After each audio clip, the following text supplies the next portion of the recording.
प्यारे बच्चों नमस्कार। डूड क्लास 1 से मैं सुधीर सर आज आप लोगों को गोदली से काव्यखंड 6 चैप्टर 6 जनतंत्र का जन्म इस कविता को पढ़ने जा रहे हैं। बच्चों इस कविता का रचनाकार कवि राष्ट्रकवि रामधारी सिंह दिनकर जी है ना। राष्ट्रकवि रामधारी सिंह दिनकर जी हैं। ये अपने इस कविता के माध्यम से पूरे जन जागरण में आज़ादी का एक संदेश फैलाया और जनतंत्र का जन्म करने में अपनी अहम भूमिका अदा किया। प्यारे बच्चों, राष्ट्रकवि रामधारी सिंह दिनकर, आप अभी स्क्रीन पर एक फोटो देख रहे होंगे जो राष्ट्रकवि रामधारी सिंह दिनकर जी का फोटो है। प्यारे बच्चों, ये राष्ट्रकवि रामधारी सिंह दिनकर जी हमारे बिहार से हैं। बिहार के बेगूसराय से, प्रॉपर अगर पूछा जाए तो सिमरिया के रहने वाले हैं।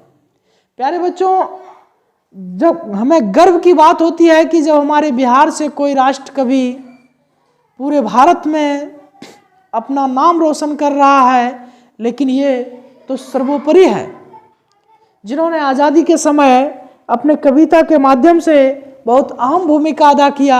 एक बार नमन करते हैं हम सब अपने प्रिय राष्ट्रकवि रामधारी सिंह दिनकर जी को।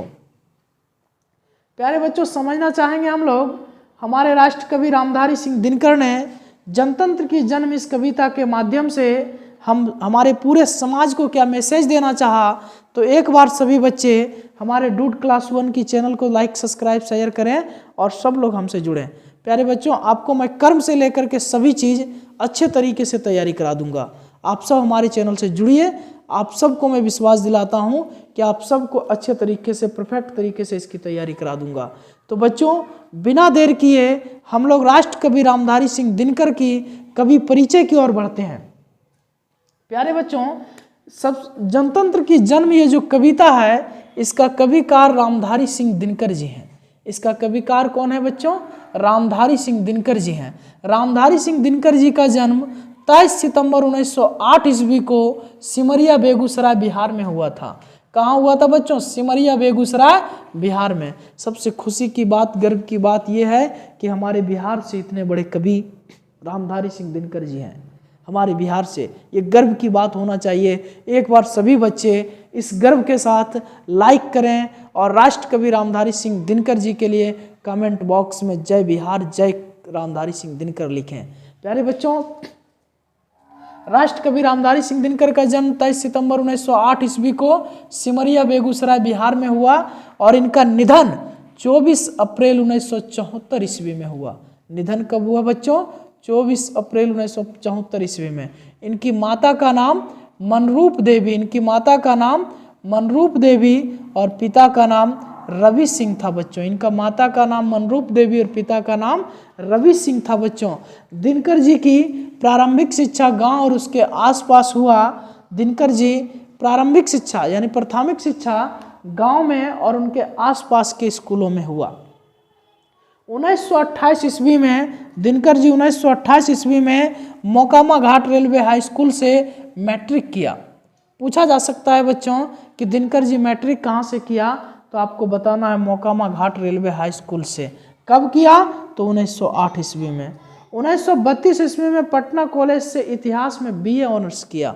हमारे राष्ट्रकवि रामधारी सिंह दिनकर जी 1932 ईस्वी में पटना कॉलेज से इतिहास में बीए ऑनर्स किया। बच्चों, दिनकर जी का संस्कृति की 4 अध्याय के लिए साहित्य अकादमी पुरस्कार से भी सम्मानित किया एवं उर्वशी परिषद ज्ञानपीठ पुरस्कार प्राप्त हुआ। पूछा जा सकता है बच्चों आप लोगों से कि संस्कृति की 4 अध्याय, सॉरी बच्चों देखिए यहाँ थोड़ा कलम से चल गया है, आप लोग समझ लेंगे, ध्यान देंगे। दिनकर जी को संस्कृति की 4 अध्याय के लिए साहित्य अकादमी पुरस्कार मिला था बच्चों और उर्वशी पर ज्ञानपीठ पुरस्कार प्राप्त हुआ।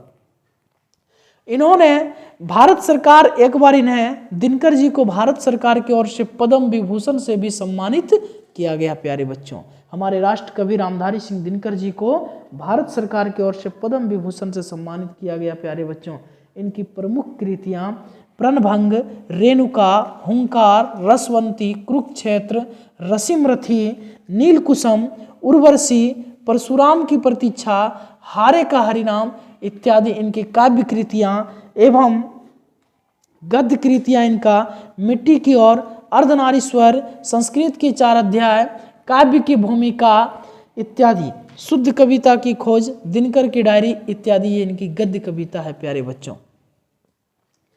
बच्चों, वे एचई स्कूल बरबीघा में प्रधानाध्यापक, जनसंपर्क विभाग में सब रजिस्टर्ड और सब डायरेक्टर रहे। प्यारे बच्चों, दिनकर जी बिहार विश्वविद्यालय में हिंदी के प्रोफेसर और भागलपुर विश्वविद्यालय में उपकुलपति के पद पर रहे। वे राज्यसभा के एक बार सांसद भी रहे। बच्चों, दिनकर जी उत्तर छायावाद के प्रमुख कवि हैं। प्यारे बच्चों, ये हमारा कवि परिचय रहा। एक बार मैं इस ऑब्जेक्टिव की ओर चलता हूं और देखता हूं कि कौन कौन बच्चे इसका सही जवाब दे पाएंगे। तो प्यारे बच्चों, आप लोग बताइए कि जनतंत्र की जन्म इस कविता का कविकार कौन है? रामधारी सिंह दिनकर। जनतंत्र का जन्म इस कविता का कविकार कौन है? तो आंसर होगा रामधारी सिंह दिनकर। अगर एग्जाम में पूछे रामधारी सिंह दिनकर का जन्म कब हुआ, तो जवाब होना चाहिए 23 सितंबर 1908 ईस्वी को। अगर पूछा जाए कहाँ हुआ था, तो सिमरिया बेगूसराय में। सिमरिया बेगूसराय कहाँ है बच्चों? बिहार में, हमारे स्टेट में। खुशी की बात होती है जब जब बिहार का नाम सुनते हैं, तब तब अपने आप को गर्व महसूस होता है। प्यारे बच्चों, दिनकर जी का निधन कब हुआ था? अगर पूछ ले कि दिनकर जी का निधन कब हुआ था, तो जवाब होना चाहिए 24 अप्रैल 1974 ईस्वी को। पूछ ले बच्चों कि दिनकर जी का माता का नाम क्या है, तो जवाब होना चाहिए मनरूप देवी। क्या है? मनरूप देवी। पिता का नाम क्या है? तो रवि सिंह। पिता का नाम क्या है बच्चों? रवि सिंह। दिनकर जी की प्रारंभिक शिक्षा गांव और उसके आसपास के स्कूलों में हुआ। 1928 ईस्वी में उन्होंने मोकामा घाट रेलवे हाई स्कूल से मैट्रिक किया। बच्चों, अगर पूछ ले कि दिनकर जी मैट्रिक कहाँ से किया, तो मोकामा घाट रेलवे हाई स्कूल से। कब किया? तो 1928 ईस्वी में। बच्चों, 1932 ईस्वी में पटना कॉलेज से इतिहास में बीए ऑनर्स किया। अगर आप लोग से पूछ ले कि दिनकर जी बीए ऑनर्स कहाँ से किया, तो आपका जवाब होना चाहिए पटना कॉलेज से। कब किया? तो 1932 ईस्वी में।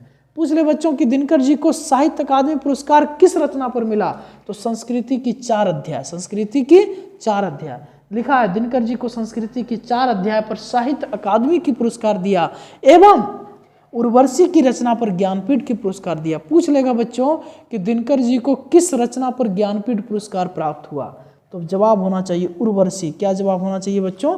उर्वशी। भारत सरकार की ओर से दिनकर जी को एक बार पद्म विभूषण से भी सम्मानित किया गया। आपसे पूछा जाएगा कि हमारे राष्ट्र कवि दिनकर जी को पद्म विभूषण पुरस्कार से, भारत सरकार की ओर से किस पुरस्कार से सम्मानित किया गया, तो आपका जवाब होना चाहिए पद्म विभूषण। कौन सी पुरस्कार? पद्म विभूषण। बच्चों, दिनकर जी की प्रमुख कृतियां प्रणभंग, रेणुका, हुंकार, रसवंती, कुरुक्षेत्र, रसिमरथी, नीलकुसुम, उर्वशी, परशुराम की प्रतीक्षा, हारे का हरिनाम इत्यादि काव्य ग्रंथियां एवं गद्य ग्रंथियां, मिट्टी की ओर, अर्धनारीश्वर, संस्कृत की 4 अध्याय, काव्य की भूमिका, नीलकमल, शुद्ध कविता की खोज, दिनकर की डायरी इत्यादि है। बच्चों, दिनकर जी एचए स्कूल बरबीघा का प्रधानाध्यापक रहा। जनसंपर्क विभाग में सब रजिस्ट्रार और सब डायरेक्टर है। बिहार विश्वविद्यालय में हिंदी के प्रोफेसर और भागलपुर विश्वविद्यालय में उपकुलपति के पद पर रहे। दिनकर जी राज्यसभा के सांसद भी रहे। बच्चों, पूछ सकता है कि दिनकर जी राज्यसभा के क्या रहे, तो सांसद रहे। दिनकर जी कैसी कवि था, तो उत्तर छायावाद के प्रमुख कवि था। बच्चों, ये राष्ट्र कवि के नाम से संबोधित किया जाता है। हमारे बिहार के सबसे फेमस कवि हैं, सबसे पूरे भारत में अपने स्थान सर्वोच्च रखा, इसलिए ये कवि हम सभी बिहार वासियों के लिए बड़ी गर्व की बात है। बच्चों, एक बार सब हमारे चैनल को लाइक करेंगे, सब्सक्राइब करेंगे, शेयर करेंगे। प्यारे बच्चों, हम लोग जनतंत्र की जन्म का कवि परिचय तो पढ़ चुका हूँ। अब मैं कविता की ओर बढ़ रहा हूँ और कविता को समझने की कोशिश करेंगे कि हमारे इस कविता में, इन कविता का अर्थ क्या होता है। तो कवि रामधारी सिंह दिनकर जी द्वारा इस दोहे के माध्यम से, इस कविता के माध्यम से क्या संदेश देना चाहा। प्यारे बच्चों, कवि रामधारी सिंह दिनकर ने ये कविता को आज़ादी के समय, जब हमारा देश आज़ादी की ओर बढ़ गया, आज़ादी की क्रांति उठ उमड़ पड़ी, क्रांति भड़क उठी लोगों में, उस समय कवि रामधारी सिंह दिनकर ने अपनी कविता के माध्यम से हम सभी के बीच जो संदेश प्रस्तुत किया, उसको आज हम लोग इस कविता के माध्यम से सुनेंगे और समझने की कोशिश करेंगे। तो प्यारे बच्चों, कविता का पहला लाइन है, सदियों की ठंडी बुझी राख सुगबुगा उठी, मिट्टी सोने की ताज पहन इटलाती है, दोहरा समय के रथ का घर घर नाद सुनो, सिंहासन खाली करो कि जनता आती है। सदियों की ठंडी बुझी राख सुगबुगा उठी, यानी जो सदियों से राख बुझ गया था वो आज सुगबुगा उठा, यानी भारत की जनता में क्रांति उमड़ पड़ी थी, क्रांति करने की लहर दौड़ पड़ी थी। मिट्टी सोने की ताज पहन इटलाती है, जो मिट्टी है, जिसको हम लोग मिट्टी के समान समझ रहे थे, वो आज भारत में आकर के सोने की ताज पहन करके इटलाता है। दोहरा समय के रथ का घर घर नाद सुनो, सिंहासन खाली करो कि जनता आती है। अंग्रेजों से कहना चाह रहा है कि दोहरा समय के रथ का घर घर नाद सुनो, ये जो क्रांति उठा है, ये जो रथ लेकर के जनता आ रहा है, इनकी आवाज़ को सुनो और तुम सिंहासन खाली करो, क्योंकि हमारे भारत का सभी जनता, सभी भारतीय आ रहा है। जनता, हाँ, मिट्टी की अबोध मूरतें वही, जाड़े पाले की कसक सदा सहने वाली, जब अंग अंग में लगे सांप हो चुस रहे, तब भी ना कभी मुंह खोल दर्द कहने वाली। बच्चों, मिट्टी की अबोध मूरतें वही, जाड़े पाले की कसक सदा सहने वाली, जब अंग अंग में लगे सांप हो चुस रहे, तब भी ना कभी मुंह खोल दर्द कहने वाली। जाड़े पाले का मतलब मिट्टी की अबोध मूरतें वही, जनता, हमारे भारतीय जनता मिट्टी की अबोध मूर्तें के समान था। अंग्रेज इसके ऊपर शोषण पर शोषण करते जा रहा था, लेकिन ये लोग सहते जा रहा था, उसी मिट्टी की अबोध मूर्तें के तरह। जाड़े पाले की कसक सदा सहने वाली। बच्चों, आप लोग देखते हैं कि जाड़े में पाला भी पड़ता है, और जिस रात को पाला पड़ता है, उस रात को कड़क यानी कसकती हुई ठंड आती है। जब अंग अंग में लगे सांप चूस रहा हो, यानी ऐसी ठंड जो कि लगे कि हाड़ कंपा दे रहा है, सांप चूस रहा है, तब भी ना कभी मुंह खोल दर्द कहने वाली हमारे भारत की ऐसी जनता, जो उस दर्द में चिघाड़ते हुए अपने आप को तब भी कभी मुंह खोल करके दर्द नहीं कहती है। जनता, हाँ, लंबी बड़ी जीभ को बही कसम, जनता सचमुच ही बड़ी वेदना सहती है, सो ठीक मगर आखिर इस पर जनमत क्या है, प्रश्न गूढ़ जनता इस पर क्या कहती है। कहता है, हाँ, लंबी बड़ी जीभ को बही कसम, जनता सचमुच ही बड़ी वेदना सहती है, सो ठीक मगर आखिर इस पर जनता क्या है, प्रश्न गूढ़ जनता इस पर क्या कहती है। यानी जनता क्या कहना चाहती है, ये प्रश्न बहुत ही गूढ़ है। मानो जनता हो फूल जिसे एहसास नहीं, मानो जनता हो फूल जिसे एहसास नहीं, जब चाहो तभी उतारो सजा लो दोनों में, अथवा कोई दुधमुही जिसे बहलाने में, जंतर मंतर सीमित हो चार खिलौने में। बच्चों, कवि रामधारी सिंह दिनकर जनता को फूल की उपमा दिया कि जनता कोई फूल नहीं है। जैसे हम लोग फूल चाहते हैं, जब मन होता है तब चढ़ा लेते हैं, जब मन होता है तब सजा लेते हैं, यानी जहाँ जैसे मन हो उपयोग कर लीजिए, वो कुछ नहीं कहने वाला है। उसी तरह हमारी जनता को समझ रखा है। जब चाहो तभी उतारो और जब चाहो तब सजा लो, अथवा कोई दुधमुही जिसे बहलाने में। लगता है कि एक दुधमुही की बच्चे, कहता है ना कि नूनू इधर सुनो, बाबू इधर सुनो, इस तरह दुधमुही बच्चे को बहलाता है, उसी तरह लगता है कि हमारे भारतीय जनता है, इसको बहलाया जा रहा है। जंतर मंतर सीमित हो चार खिलौने में, और जिस तरह बच्चे की चार खिलौने में सारा जंतर मंतर सीमित होता है, उसी तरह इस जनता को समझ रहा है। कौन? अंग्रेज। प्यारे बच्चों, कविता का अगला है, लेकिन होता भुडोल बमडर उठते हैं, जनता जब कोपाकुल हो भ्रुकुटी चढ़ाते हैं, दोहरा समय के रथ का घर घर नाद सुनो, सिंहासन खाली करो कि जनता आती है। लेकिन होता भुडोल बमडर उठते हैं, जब जनता चाहेगी तो बमडर उठ जाएगा, क्रांति आ जाएगी, लहर दौड़ पड़ेगी क्रांति का। जनता जब कोपाकुल हो भ्रुकुटी चढ़ाती है, जब ये कोप होकर के अपनी भ्रुकुटी चढ़ाएगा, अपना भौं चढ़ाएगा, तो आपको सिंहासन खाली करना होगा। दोहरा समय के रथ का घर घर नाद सुनो, सिंहासन खाली करो कि जनता आती है। यानी कवि अंग्रेज से कहना चाहता है कि जब हमारी भारत के बीच क्रांति की लहर दौड़ पड़ेगी, जब क्रांति की अग्निपथ लेकर तैयार हो जाएगा, अग्निपथ लेकर के जब आगे बढ़ जाएगा, तो हे अंग्रेज सुनो, तुम सिंहासन खाली करो, मेरी जनता आ रही है। हुंकार से महलों की नींव उखड़ जाती, सांसों के बल से ताज हवा में उड़ता, जनता की रोके राह समय में ताव कहाँ, वह जिधर चाहती काल उधर ही मुड़ता। हुंकार से महलों की नींव उखड़ जाती है। अगर जनता हमारा चालेगा और पूरा भारतवासी एक बार हुंकार लगा दिया तो महलों का नींव उखड़ जाएगा, महलों का नींव उखड़ जाएगा। सांसों के बल से ताज हवा में उड़ता, जनता की रोके राह समय में ताव कहाँ। समय में इतनी ताव कहाँ है जो जनता की राह रोक लेगा।